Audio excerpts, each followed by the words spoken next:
अमीर जमात इस्लामी कराची हाफिज नईमुर रहमान का दारा नूर हक में प्रेस कॉन्फ्रेंस से खिताब करते हुए कहा कि इलेक्ट्रिक एक साम्राज्यी अदारा है जिसमें तमाम पार्टी के लोग शामिल हैं।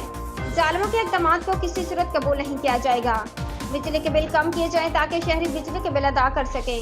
वज़ीर आज़म कहते हैं कि अभी इतनी महंगाई नहीं हुई है, अवाम अभी बिजली के भारी बिलों से परेशान थे कि पेट्रोल की कीमतों में इजाफा कर दिया। हुक्मरानों को अवाम का एहसास और दर्द नहीं है। जमात इस्लामी के मुल्क हड़ताल पर अमन होगी। अगर मसाइल हल ना हुए तो अगला मरहला गवर्नर हाउस की तरफ धरना देने का होगा। जमात इस्लामी अवामी मसाइल के हल के लिए जदोजहद कर रही है। MQM ने के इलेक्ट्रिक के साथ मिलकर अवाम के अरमानों का खून किया है।